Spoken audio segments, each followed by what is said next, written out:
UPA les damos la más cordial bienvenida a nuestro 7º streaming. Este es un canal que hemos abierto para estar más cerca de ustedes y a través de nuestros destacados especialistas poder responder distintos problemas que ustedes tengan y poder estar más claros de diferentes problemas de salud que estamos revisando. Recordarles que en Integra Médica estamos a lo largo de todo el país con 26 centros médicos disponibles para atenderlos en la mayoría de los problemas de salud de resolución ambulatoria que ustedes tengan, en consultas médicas con un conjunto de especialistas, en laboratorio, en imágenes, en distintos procedimientos.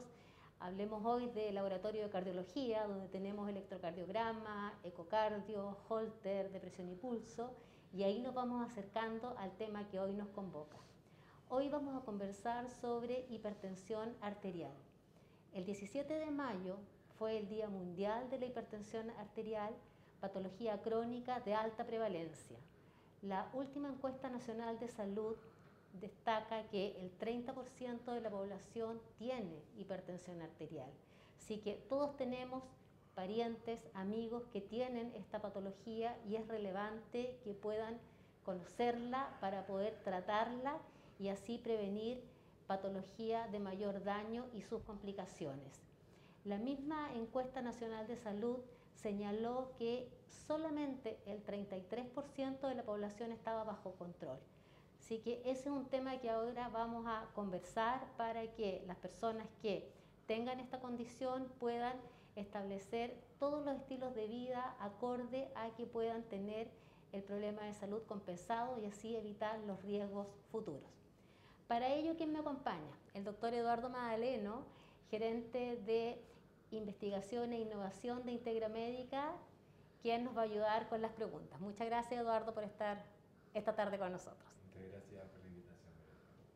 Y bueno, es un orgullo y un honor poder presentar al doctor Eduardo Lorca, destacado médico internista, nefrólogo, nuestro jefe técnico de medicina, con vasta experiencia en la materia, past president de la Sociedad Chilena de Nefrología, participa en el grupo del Ministerio de Salud, que tiene una estrategia para el tratamiento y el control de esta patología, HEARTS, que recientemente ha sido destacado y premiado por esta implementación de este modelo en el país. Así que, Eduardo, gracias por tu tiempo y es un honor poder estar contigo. Gracias, Verónica, por la invitación y gracias a ustedes por la asistencia. Esperamos poder resolver algunas dudas que tenga y reforzar ciertos conceptos que son importantes en hipertensión arterial. Bueno, partamos entonces. Eduardo, yo creo que lo primero es que la gente tenga claro cómo se realiza el diagnóstico de la hipertensión arterial. Según la norma ministerial chilena, y que es bastante parecido en diferentes países, el diagnóstico de hipertensión arterial se desarrolla por un método que se llama perfil de presión arterial. Esta es una norma que se hace en todos los consultorios de la atención pública de nuestro país y que también debe realizarse en la atención ambulatoria privada, que consiste básicamente, según la última indicación del año 2017, en realizar 3 tomas de presión en 3 días distintos en 15 días. Por lo tanto, con ese promedio de esas 3 tomas de presión en 3 días distintos durante 15 días, nosotros podemos determinar si el paciente tiene una presión mayor o igual de 140/90. Y con eso se haría, por convención, ¿no es cierto?, el diagnóstico de hipertensión arterial. Otra manera muy recomendada por nosotros en la norma ministerial de nuestro país es el uso de el monitoreo de presión arterial continuo, dado que nos da mucho mayor información, no solo de diagnóstico de hipertensión, sino que también de pronóstico y de cómo tratar la hipertensión arterial. Pero es un examen que tiene un cierto costo y esperamos que haya una implementación en línea a través de plataformas para que nuestro país se pueda incorporar al diagnóstico más exacto de la presión arterial, que podría ser, por ejemplo, a través de monitoreo de la presión arterial de 24 horas. Perfecto. Bueno, Ya nos van llegando ya las primeras preguntas. Yana Aguilera nos está preguntando, podemos hacerlo un poco más general, ¿hay algún tratamiento no farmacológico para la presión arterial? Y cosas como bajar de peso o cambiar la alimentación podrían ayudar a tratar la presión arterial. A ver, en general lo que promueve la Organización Mundial de la Salud, la OPS y nuestro Ministerio de Salud es que los pacientes deben ser tratados desde un inicio con terapia farmacológica. Porque de lo que se trata no es solo de controlar la presión arterial, sino de evitar las complicaciones dado el riesgo cardiovascular elevado que en general tienen los pacientes con hipertensión.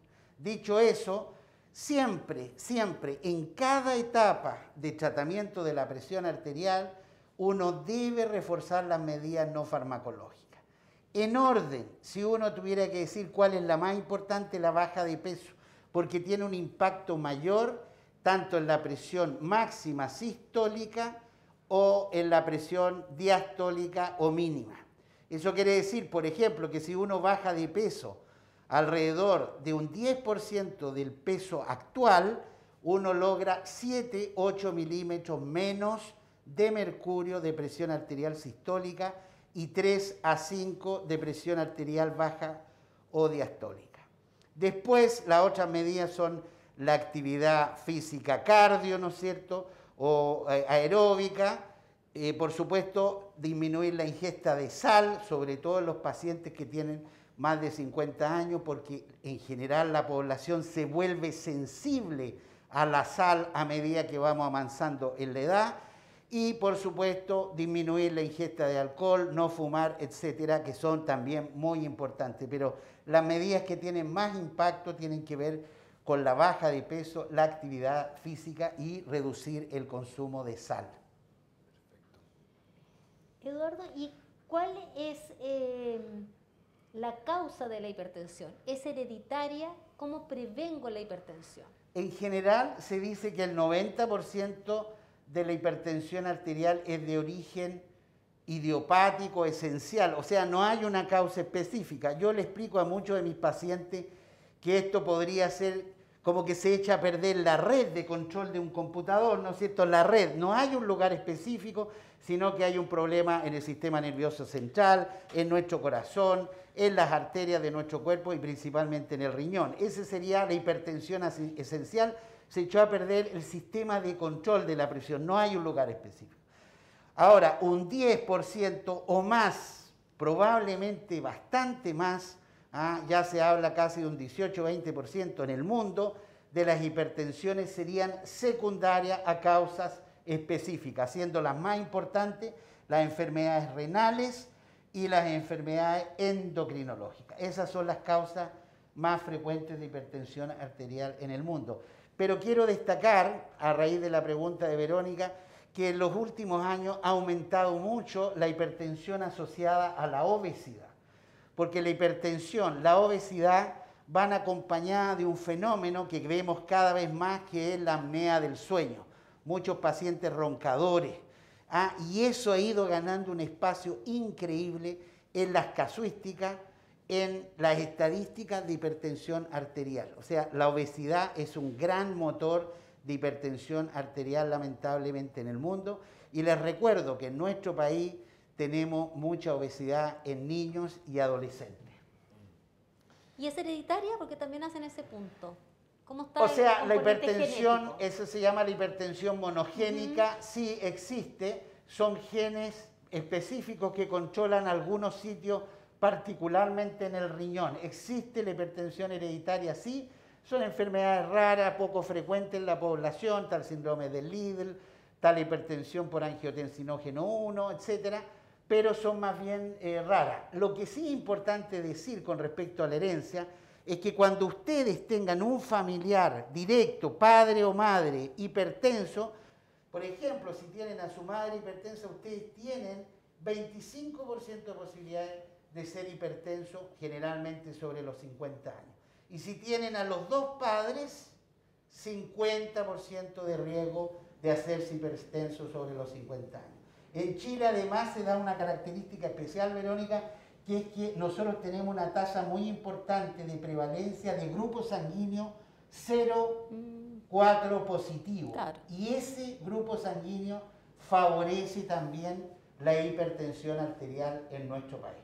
Y que es el grupo de salud prevalente, porque Claro, en el fondo está... el grupo sanguíneo más prevalente Claro. en nuestro país, claro. Exacto, Así es. entonces eso asociado también a los factores, como tú dices, de los estilos de vida que han ido cambiando y que hay más prevalencia de obesidad, de Así estrés, es. de sedentarismo. El sedentarismo, exacto. Exacto. Bueno, Oye, ¿y cuándo un paciente tendría que preocuparse? ¿Hay algún síntoma que el paciente pueda detectar que diga, oye, no, voy a tener que ir al doctor? ¿O es solamente un control preventivo lo que me podría ayudar a diagnosticar la hipertensión? Los síntomas en los hipertensos son poco frecuentes. Esta es una enfermedad generalmente asintomática y que lamentablemente muchas veces debuta con una complicación grave.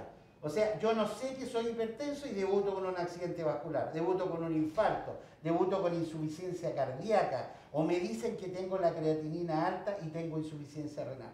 Por lo tanto, no es recomendable esperar síntomas para consultar y saber si uno tiene la presión arterial. Hay unos síntomas que uno los ve, que es por ejemplo el dolor de cabeza matinal, uno debiera tomarse la presión.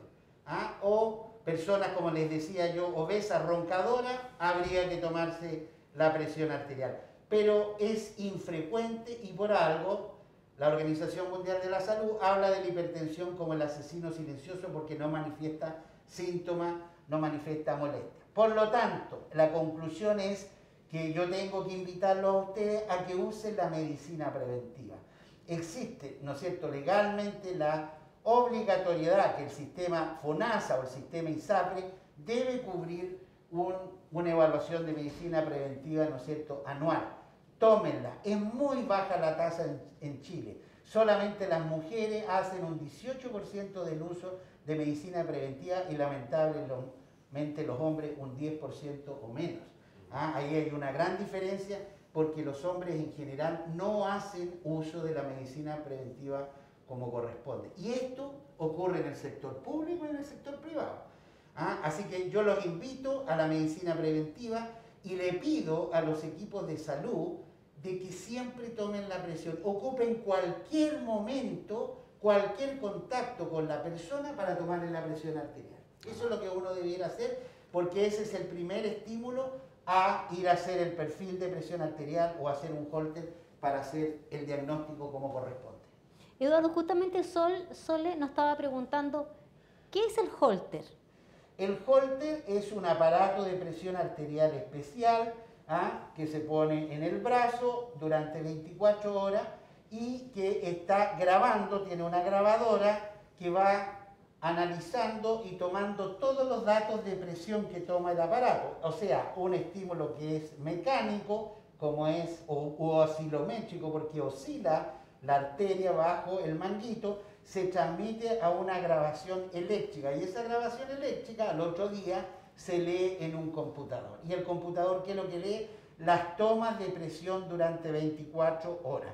En general, durante el día se realizan 3 mediciones por hora y en la noche se realizan 2 mediciones por hora porque obviamente el paciente debe descansar, debe dormir.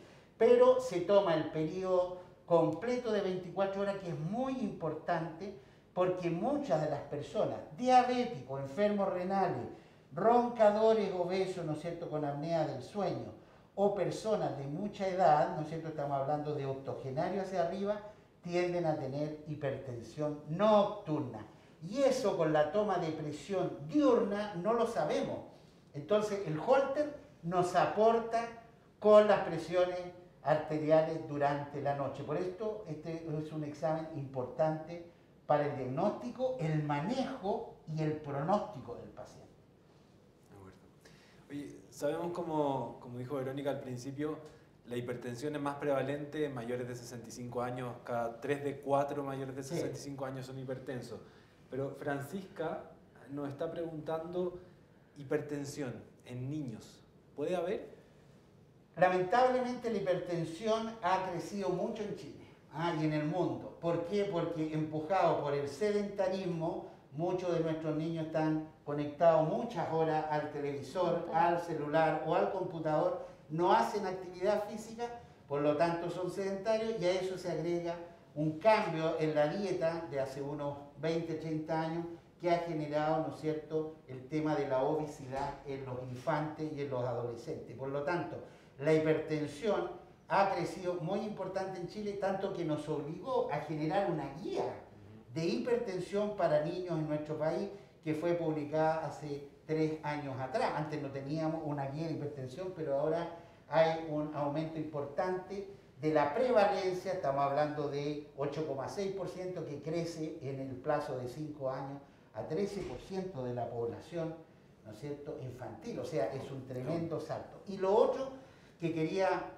comentar es que también hay hábitos negativos, nefastos, adversos, ¿no es cierto?, que se han ido acumulando en nuestra población. Les recuerdo que Chile tiene, ¿no es cierto?, el primer lugar de tabaquismo en menores de 30 años, pero no es solamente los de 20 a 30, sino que también adolescentes y niños que están fumando precozmente, prematuramente, y que eso también favorece la aparición de hipertensión. Entonces, obesidad, sedentarismo, algunos hábitos, ya sea de drogadicción derechamente, también al consumo de alcohol aumentado en los jóvenes, y tabaquismo, se han ido agregando y configurando un cuadro proclive a la hipertensión en los niños y particularmente en los adolescentes.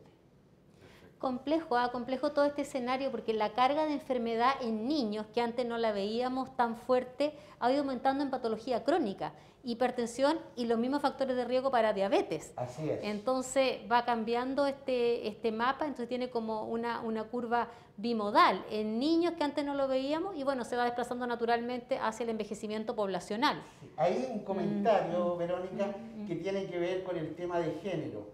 La carga de hipertensión es igual en hombres y mujeres en Chile. Eso quiere decir que la enfermedad llamada hipertensión arterial genera un daño a las personas por igual, sean hombres y mujeres. Ahora, las mujeres están más protegidas hasta la menopausia, dado que desde la menarquia, con sus hormonas sexuales femeninas, estrógeno particularmente, está protegida más la mujer. Pero eso se ha ido perdiendo porque lamentablemente nuestra población de mujeres, y sobre todo personas de nivel socioeconómico bajo y de nivel educacional bajo, las mujeres tienen las mayores tasas de sedentarismo, 90, 92%, la mayor tasa de obesidad y de sobrepeso también está en nuestras mujeres chilenas, y por lo tanto eso enmascara de alguna manera la protección por hormonas sexuales femeninas. Entonces, entre comillas, ahí se pierde un efecto protector lamentablemente que tienen las mujeres. Y eso se agrava después con la menopausia. Entonces, la mortalidad que va de hombre a mujeres se acerca a la de mujer más prematuramente que lo que ocurría, por ejemplo, hace 30 años atrás. Porque las mujeres eran más delgadas, no fumaban, ¿no es cierto?, y hacían alguna actividad física. Ahora eso ha cambiado importantemente y lamentablemente ha afectado a la mujer y tiene una carga de enfermedad por hipertensión similar a la del hombre chileno. Hay otra pregunta. Patricia nos pregunta, ¿el estrés puede ser una causa de hipertensión o es más bien algo transitorio que pasa el estrés y después la presión se normaliza? Claro, el trastorno de pánico, que es la máxima expresión del estrés, puede generar hipertensión transitoria lábil, se llama eso. Pero ojo, hay que tenerlo presente. Una persona que tiene un estado de estrés prolongado desenmascara hipertensión. Por ejemplo, yo tengo un padre hipertenso, no soy hipertenso, pero tengo estrés laboral. Tuve un problema en el año 2010 y con el terremoto perdí mi casa. Ahora, ¿no es cierto?, con la enfermedad perdí a un familiar directo por el COVID y he pasado penurias, he pasado estrés emocional, ando con la frecuencia cardíaca elevada, estoy un poquitito gordo, ¿no es cierto? Y todo eso va generando que aparezca la hipertensión. La hipertensión que estaba oculta con este estrés se produce, ¿no es cierto?, un desenmascaramiento de la hipertensión. No es que el estrés lo provoque directamente, sino que hay elementos en mí de hipertensión que se facilitan por el estrés particularmente crónico. Sin embargo, no quiero dejar de mencionar que el estrés agudo grave, ¿no?, por ejemplo, de un terremoto, por ejemplo, de una situación de catástrofe en un país, está asociada a muerte súbita cardiovascular y a accidente por hipertensión, ya sea coronario o a nivel cerebral. Y eso está demostrado, hay literatura, hay estadística que así lo demuestra. De acuerdo. Eduardo, mira, quiero hacerte una mezcla de preguntas, ¿ah? Aquí Jean y Paulette preguntan relacionado con factores predisponentes o si están relacionados o no. Si la marihuana tiene alguna relación con la presión arterial y también el uso de antidepresivos. No, la marihuana no tiene una relación con la generación o la expresión de hipertensión. Sí, drogas más duras, ¿no es cierto?, como la cocaína claramente. Incluso la cocaína puede producir infarto agudo, daño renal agudo, porque produce un daño de nuestros vasos sanguíneos agudo cuando hay una intoxicación por cocaína. En general, las drogas duras o mucho exceso de alcohol, sobre todo alcohol destilado, van acompañados de hipertensión arterial. No así la marihuana. Y lamentablemente la gran mayoría de los nuevos antidepresivos sí producen hipertensión. Por ejemplo, la venlafaxina o el mismo fluoxetina. Hay pocos antidepresivos actuales que protejan a nuestros pacientes. Por ejemplo, está el escitalopram o el citalopram. Esos son más benignos y en general, por ejemplo, yo prefiero esos antidepresivos, el transolan, ¿no es cierto?, que es la trazodona. Son pocos antidepresivos los que van quedando con seguridad cardiovascular. En cambio, la gran mayoría, que son muy buenos antidepresivos, tienen un efecto sobre la presión arterial que no es bueno y tienden a elevar la presión arterial. Tanto es así que, por ejemplo, en un ámbito muy especial de pacientes, como son los pacientes en diálisis, y que a estos pacientes se les baja la presión en diálisis, nosotros usamos sertralina para subirles la presión, porque la sertralina tiene un efecto hipertensógeno. Entonces, tengan cuidado, díganle a su psiquiatra de que ustedes son hipertensos para que busque la mejor terapia para su situación en particular. Y también si van a control a médico general por hipertensión, también es súper importante que le describan todos los medicamentos y las sustancias que están tomando regularmente para poder hacer los ajustes de dosis necesarios. Oye, Eduardo, bueno, nos comentaste al inicio que cambios en los hábitos de alimentación, bajar de peso, son cosas que ayudarían a controlar la hipertensión. Y específicamente Patricia y Gloria nos pregunta, Patricia, si la sal baja en sodio ayuda en algo, y Gloria nos pregunta si sería mejor consumir sal de mar. ¿Hay alguna recomendación? Con respecto a las sales, todas las sales son cloruro de sodio, por eso se llaman sal, así que hay que tener cuidado. Las mejores sales, los hipertensos, son las sales que traen potasio. Existen de marca, búsquenla como cloruro de potasio, porque el potasio baja la presión arterial. Así como la sal, el sodio, sube la presión arterial, el cloruro de potasio, que es una sal potásica, no sódica, baja la presión arterial.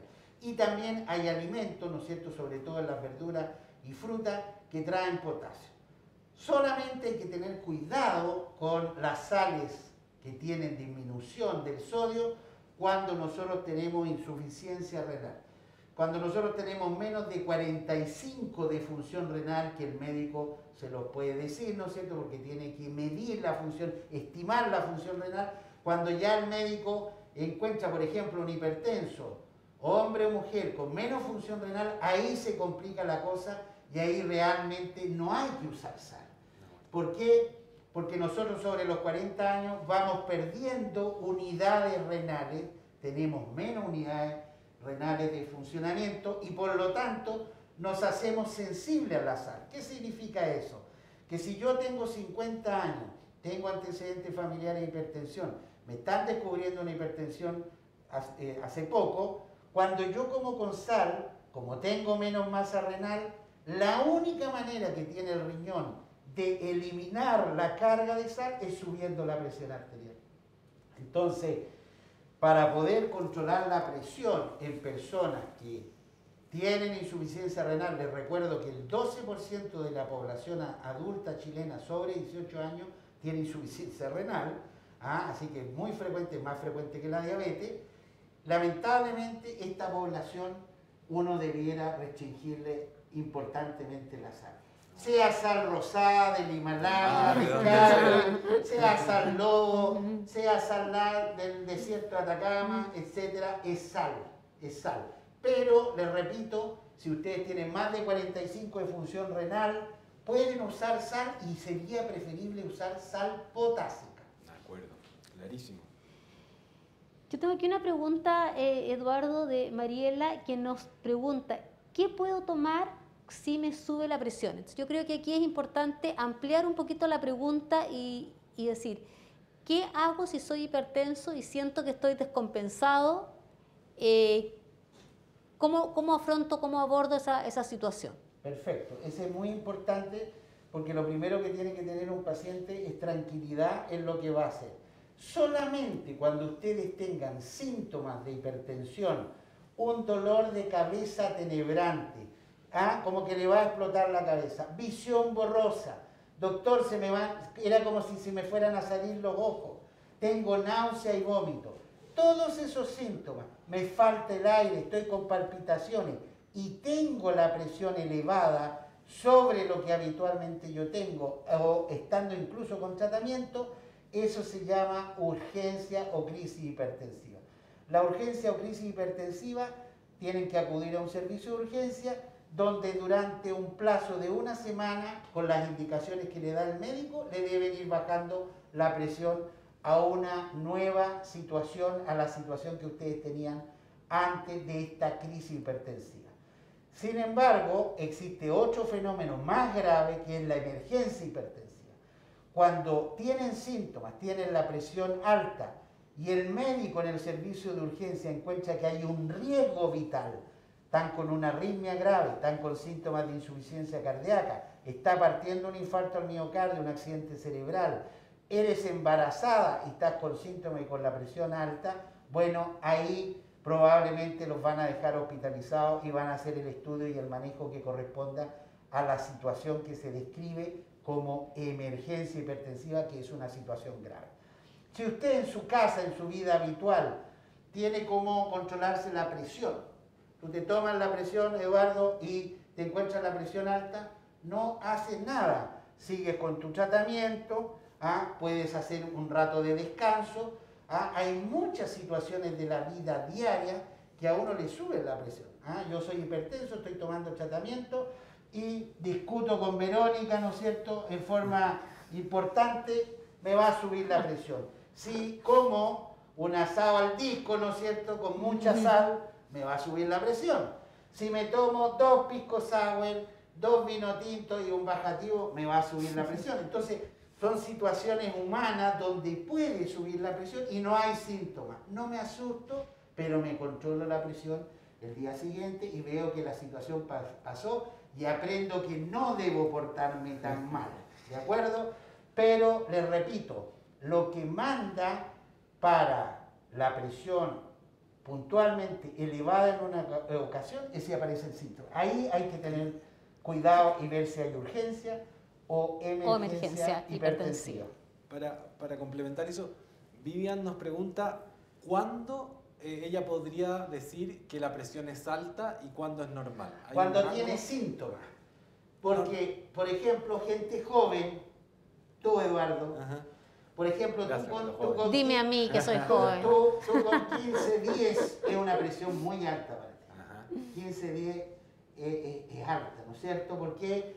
Porque la gente joven no está acostumbrada a esos niveles de presión. Los jóvenes tienen 11-7, 12-7.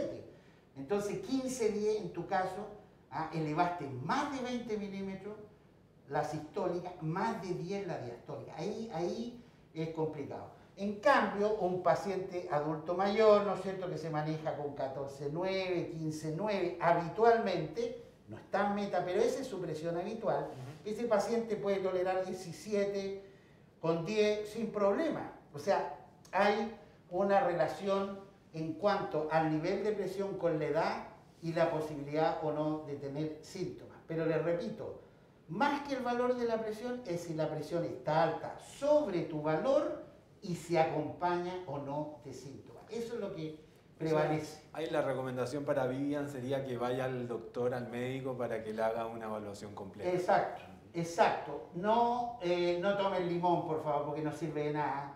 ¿Ah? Y muchos pacientes se automedican. Entonces, supongamos, tuvo una situación de estrés, vio una película de terror, le subió la presión y tomó la mala decisión, voy a tomar más de medicamento. Y se le cae la presión y tiene síntomas después por la baja de presión porque tomó medicamentos de más. Ajá. Mejor es que consulte a su médico tratante. De acuerdo, clarísimo. Eduardo, aquí hablemos del tratamiento, porque es fundamental que las personas sepan que el tratamiento que está indicado por el médico debe seguir. La gente muchas veces dice, pero yo ya ahora estoy bien y abandono el tratamiento. Entonces, hablemos de qué pasa con la adherencia al tratamiento, su importancia, y lo otro que también me pregunta aquí José Gabriel es qué medicamentos no debe tomar un hipertenso. Hablemos de la terapia. Perfecto. Farmacológica. Sí. Con respecto a la terapia con medicamentos, lo primero es que la terapia con medicamentos es para que ustedes no desarrollen complicaciones a largo plazo, no desarrollen complicaciones agudas. Por lo tanto, para tratar la presión arterial se utilizan fármacos que cambien nuestro riesgo cardiovascular, que ojalá ustedes no hagan accidente cerebrovascular, que no hagan insuficiencia cardíaca, que no hagan enfermedad renal crónica, que no lleguen a diálisis, que no tengan que ponerle un marcapaso porque hizo arritmia, etc. Para eso es el tratamiento de la presión arterial, no es para bajar la presión porque sí, se baja la presión a una meta para que ustedes consigan protección cardiovascular. De eso se trata el tratamiento. Por lo tanto, para cambiar este riesgo cardiovascular asociado a la hipertensión a 10, 20, 30 años, ustedes tienen que tomar los medicamentos todos los días porque no pueden controlar la presión arterial si no es con las medidas no farmacológicas, un peso adecuado, comer con menos sal, etcétera, y tomando sus medicamentos todos los días. Los medicamentos en hipertensión ejercen cambios en la estructura cardíaca de nuestras arterias cerebrales, en las unidades renales que nosotros tenemos, en nuestras piernas, en nuestra aorta, que es la arteria principal. Y para eso ustedes tienen que tomarlo todos los días. No sirve saltarse dosis, no, me sentí bien y cambio el tratamiento o lo suspendo, porque esta es una enfermedad silenciosa, asintomática. Yo a muchos de mis pacientes les digo, esto es como una religión, hay que tener fe y tomarse los medicamentos y punto. No hay que hacer un contrapunto o un enfrentamiento con el hecho de que tengo que tomar un medicamento todos los días para poder controlar la presión y no tener los efectos negativos cardiovasculares de la hipertensión arterial. Con respecto a fármacos, más que fármacos, hay bastantes cosas en la vida diaria que están incorporadas, ¿no es cierto?, en nuestra vida y que nosotros no nos damos cuenta. Por ejemplo, el uso de antiinflamatorios no esteroidales como el diclofenaco, ibuprofeno, ketoprofeno, ketorolaco, celecoxib, etcétera, sobre todo en nuestros pacientes que tienen artrosis y que tienen que tomar un analgésico diario. Entonces, los analgésicos antiinflamatorios son fármacos que no debemos usar en los hipertensos. Tener cuidado, como veíamos, con los antidepresivos, que hay muchos de ellos que lamentablemente tienen efectos sobre la hipertensión. Por supuesto, droga ilícita, alcohol en cantidad importante, y otras cosas habituales no se me ocurren en este momento, pero esas son las que yo veo típicamente en la consulta en mis pacientes. Y por último, siempre conversen con su médico. Yo muchas veces no me sé todos los medicamentos. Por ejemplo, hoy día había un paciente con VIH positivo y entramos juntos a revisar los fármacos porque le habían cambiado los fármacos y estaba justamente hipertenso y fuimos a buscar si los fármacos que se usan para el VIH positivo, ¿no es cierto?, el tratamiento crónico, si acaso tenía que ver. Pero avísenle a su médico, doctor, ¿sabe qué? El psiquiatra, otro médico me dio otro medicamento. El doctor no tiene por qué conocerlo todo, pero juntos sí pueden ir a investigar y aclarar esa situación. Perfecto. Oye, varias personas están preguntando, José María, Susana, respecto a los aparatos para tomar la presión en casa, de muñeca, en el brazo, ¿son efectivos, no son efectivos? ¿Se recomienda que el paciente se tome la presión frecuentemente? La automedida de la presión arterial ha crecido mucho en el mundo, empujado básicamente por la Sociedad Europea de Hipertensión y la Sociedad de Cardiología Europea. ¿Por qué? Porque la automedida de presión arterial en la casa es una muy buena manera de ver qué está pasando con tu paciente en la vida real. Cuando come, ¿no es cierto?, cuando está en el trabajo, cuando duerme, etc. Entonces, tener un aparato de la presión arterial es muy útil y como tú muy bien sabes, Eduardo, eso está acrecentando también estos sistemas de seguimiento de pacientes para poder saber qué presión tiene, si está con algún problema, y eso ayuda al equipo médico encargado de ese paciente a seguirlo, a hacer modificaciones, a mejorar su tratamiento y a mejorar su expectativa de vida y evitar complicaciones. Dicho eso, lo que más se utiliza y único debiera ser, son los aparatos braquiales. Los aparatos de muñeca no están validados en ninguna organización independiente en el mundo, porque hay organizaciones independientes en el mundo científicas que se dedican a acreditar los aparatos de presión. Una de las más conocidas se llama Medaval, los médicos que trabajamos en el ámbito de la hipertensión lo sabemos, y por ejemplo nuestro Ministerio de Salud ha emitido un documento donde se recomiendan el tipo de aparato que tienen que usarse. Nuestros consultorios, nuestros servicios de salud están ocupando esa categorización. Entonces los aparatos que tienen 5 estrellas están claramente favorecidos, ¿no es cierto? Tienen buena percepción de la presión arterial, técnicamente tienen una duración de mejor calidad, el manguito, etc. Todo eso está estandarizado y se sabe los aparatos buenos. En Chile hay varios aparatos buenos, reconocidos, está Omron, está ALD, está Brown, uno que se llama Gamma, con 2M italiano, son aparatos braquiales de buena calidad, pero les aconsejo que los controlen al menos 1 o 2 veces al año. ¿Con quién? Con la Cruz Roja. La Cruz Roja está acreditada por la Fundación de Hipertensión de Chile para controlar aparatos de presión. Entonces tú vas, ellos te lo revisan, te lo validan y lo puedes seguir usando. Qué buen dato ese. Porque los aparatos de presión tienen que estar validados por lo menos 1 vez al año, ideal y mejor 2 veces al año, que te los calibren y te los devuelvan para que los sigas utilizando. Excelente. Yo tengo en mi casa, nunca se me había ocurrido ir a la Cruz Roja. Y la automedida de presión arterial, la gracia que tiene es que ustedes, por ejemplo, pueden tomarse la presión en ayuna. Cuando tú te tomas la presión en ayuna, Eduardo, tú ves lo que pasó en la noche. Porque la presión al despertar nos cuenta cómo estuvo el DIM nocturno, la profundización de la presión en la noche, cómo dormiste, no tuviste ronquera, no tienes apnea del sueño, por lo tanto no tuviste hipertenso en la noche. La presión en la mañana te dice cómo estuvo tu presión en la noche. Y la presión a las 9 de la noche, 10 de la noche, te dice las cargas de presión que tuviste durante el día.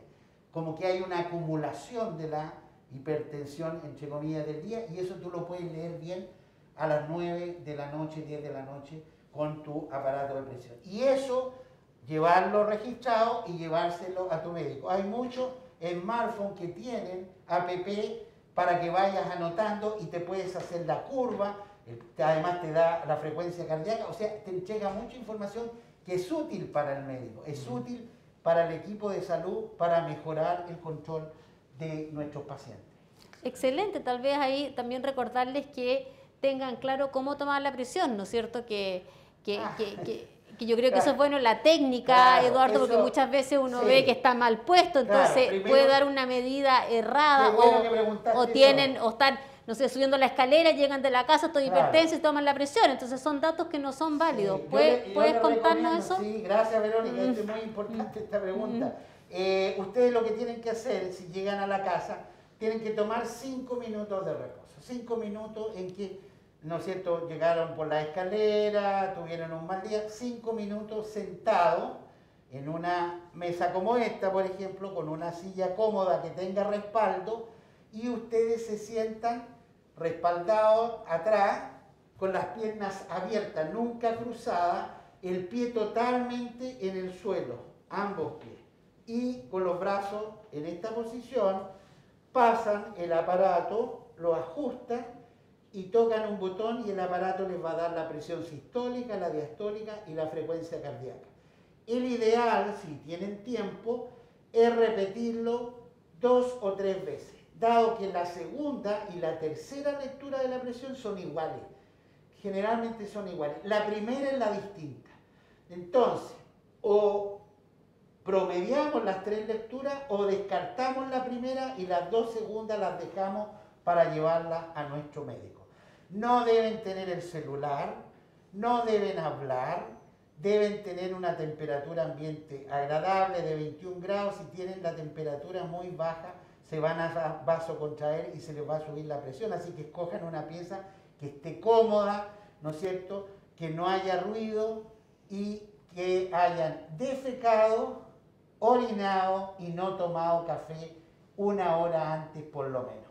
Yo siempre a mis pacientes les pregunto esto, si acaso tomaron café, si durante la mañana, ¿no es cierto?, fueron al baño, porque si el paciente está incómodo porque no ha defecado o está con la vejiga llena, la presión le va a salir más alta. Sí, mira, yo quería abrir el tema del ejercicio, porque el ejercicio ayuda a prevenir la hipertensión. Algunos están preguntando por qué tipo de ejercicio, por ejemplo, un hipertenso haciendo ejercicios de alta intensidad o más bien un ejercicio de baja intensidad. ¿Cuál es la recomendación para ello? Ya, con respecto al ejercicio solo hace bien. Excelente. El ejercicio solo hace bien. El ejercicio, ¿cómo te cuida a ti el ejercicio? Nosotros tenemos en la arteria unas células que recubren nuestra arteria, que se llaman las células endoteliales, que producen el antídoto contra la hipertensión, que se llama óxido nítrico.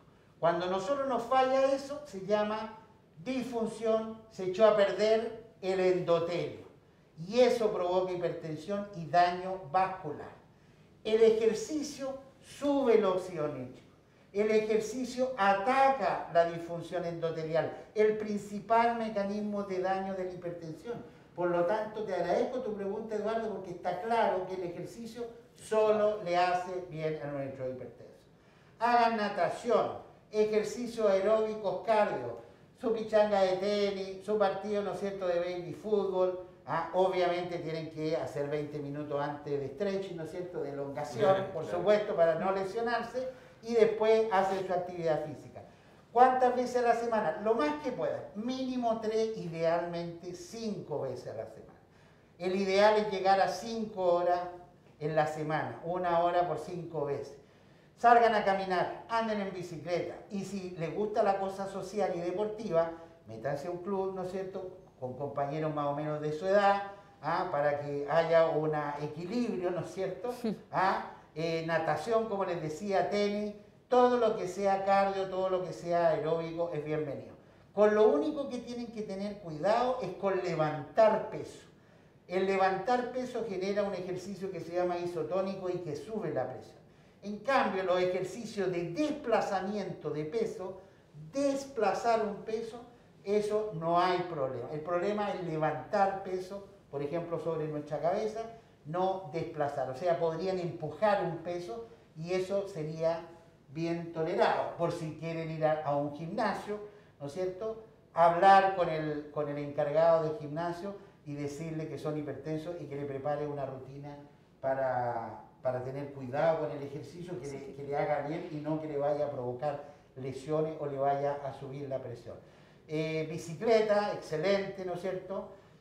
Pero, miren, yo lo que les aconsejo a todos mis pacientes, no se enganchen en negativo con el ejercicio, busquen algo que a ustedes les sirve. Por ejemplo, yo fui basquetbolista, jugué voleibol y tengo la rodilla enferma. Entonces no puedo trotar. No puedo trotar y menos en superficie dura, porque mi traumatólogo ya me lo dijo. Entonces tengo un calzado deportivo adecuado, me pongo mi ropa, mi música y salgo a caminar 1 hora, 5 veces a la semana y tengo un recorrido que son de 4,5 kilómetros, con subida, bajada, o sea, Tu algo circuito. que también me Claro. ponga un poquitito de desafío, ¿no Claro. es cierto? No puede ser todo plano. ¿Ah? Entonces, busquen una actividad física que los entretenga, que ustedes la incorporen a su vida. ¿Ah? O sea, ya es como tomar desayuno, es parte de la rutina de ustedes, ¿no es cierto? Busquen un horario adecuado, ¿no es cierto? En invierno más, ¿no es cierto? Entre las 8 de la mañana y las 6 de la tarde si pueden, y en verano obviamente libre, ahí se puede hacer a cualquier hora, menos a las horas de calor, por supuesto. Entonces, en definitiva, los invito a que hagan ejercicio, enganchense en positivo con el ejercicio, encuéntrenlo entretenido, incorpórenlo a su vida y asesórense con alguien si es que tienen alguna duda particular, sobre todo los que ya han tenido algún evento cardiovascular, sería importante tener un pase de su médico tratante. Y, Eduardo, mira, Sergio aquí le interesó mucho cómo explicaste la toma de la presión y dice, ¿cuánto tiempo entre una toma y la siguiente? Que precises ese Claro, punto. basta 1 minuto. 1 minuto. 1 minuto entre una y la otra. Tienes que esperar, eso sí, el minuto. Puedes leerlo en el celular, en tu reloj, pero tiene que ser pasado 1 minuto. Y quiero abrir otro tema. Mira, Karen y Franco nos pregunta por la relación entre la hipertensión y colesterol alto y triglicéridos. Perfecto.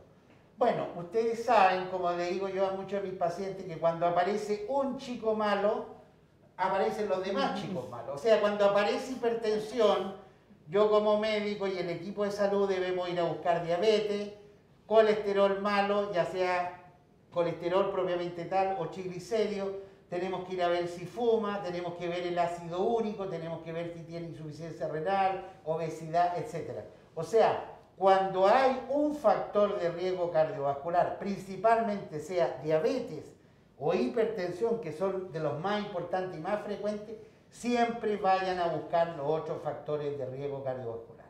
Ahora, con respecto al colesterol, es una pregunta que yo agradezco a Franco porque tú tienes que tratar, Franco, las dos cosas. Tú tienes que tratar la hipertensión y el colesterol malo. Si tú dejas de tratar un factor de riesgo, no obtienes el resultado benéfico, la protección cardiovascular. Esto fue demostrado en un estudio que se hizo en Inglaterra y en los países nórdicos en el año 2000, que los pacientes que mejores resultados tenían eran justamente los que tenían bien controlada la presión y el colesterol. Los que no tenían controlado el colesterol tuvieron mayor evento cardiovasculares y los que no tenían controlada la hipertensión, pero sí el colesterol, tampoco tenían una protección cardiovascular adecuada. Los triglicéridos son importantes, pero son menos importantes. Yo en esto voy a emitir una opinión de la que me hago cargo. Yo veo a muchos colegas y a muchos de ustedes preocupados por los triglicéridos.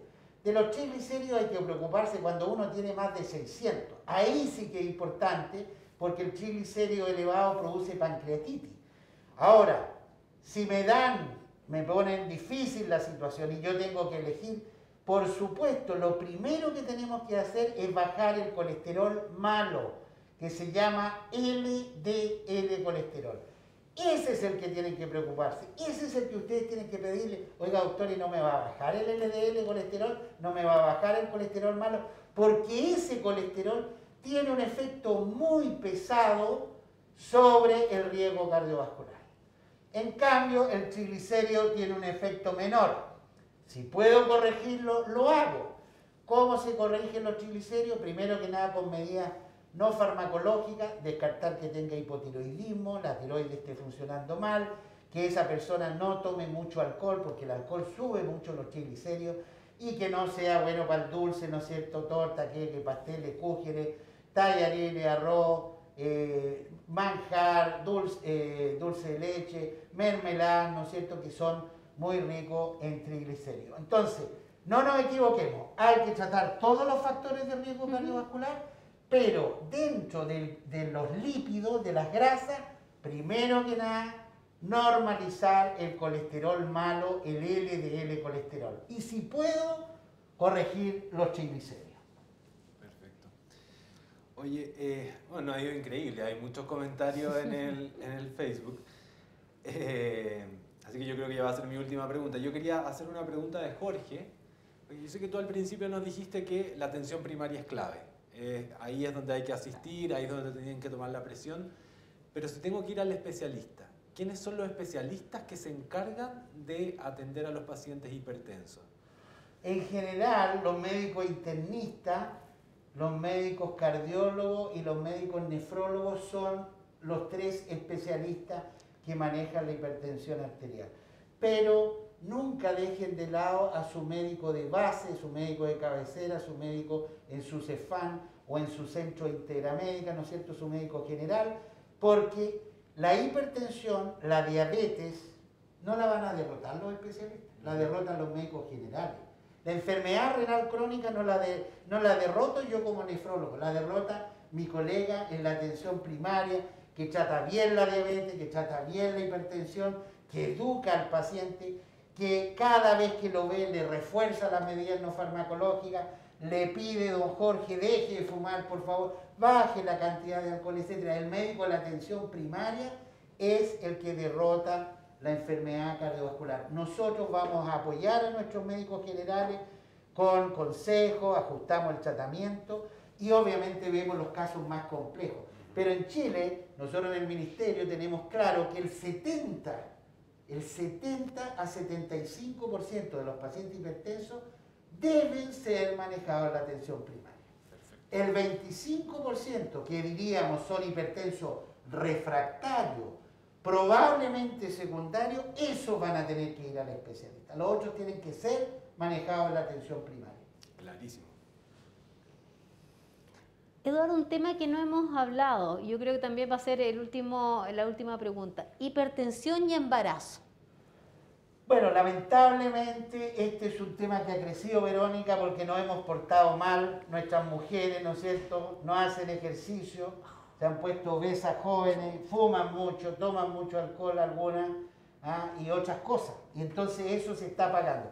Entonces, por ejemplo, en el año 2000, el 7% de las embarazadas en Chile hacían síndrome hipertensivo asociado al embarazo, el 7%.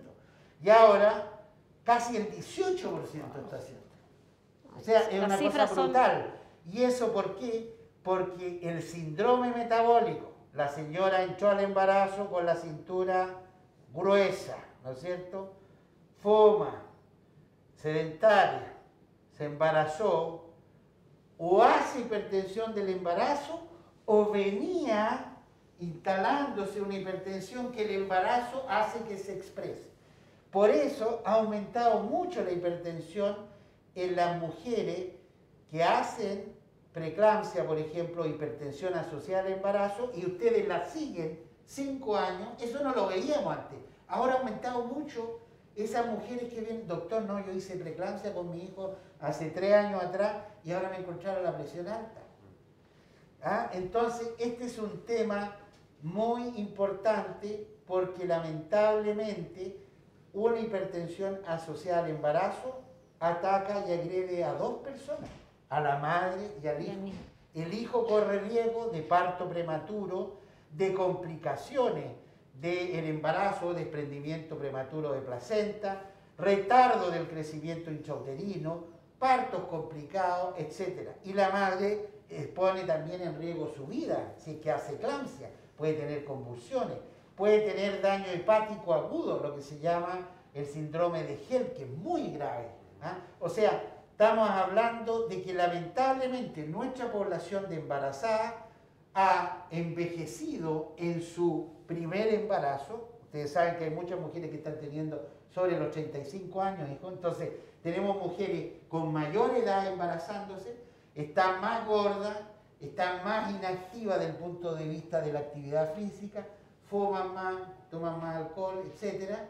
Y eso hace que tengan mayor posibilidad de desarrollar hipertensión asociada al embarazo y las consecuencias que puede tener agudas durante el embarazo para la madre, el hijo, y después a largo plazo para la madre. Bueno, me tocaba a mí, pero yo creo que ya estamos en tiempo, así que la Vero para que vaya cerrando.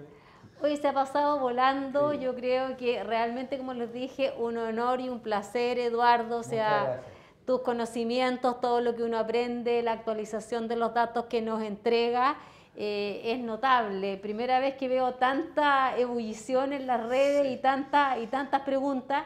Les pido disculpas a todos porque no alcanzamos a contestarlas, pero ya nos encontraremos en otro momento con Eduardo, porque yo creo que es un tema que vamos a tener que seguir profundizando.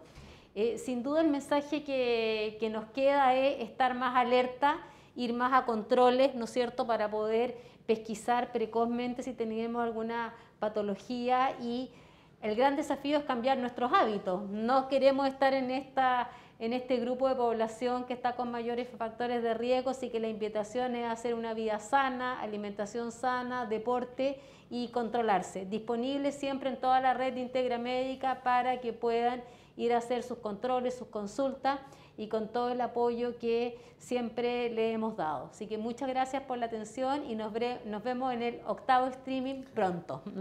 Gracias por la invitación. Muy bien. Muchas gracias, Eduardo.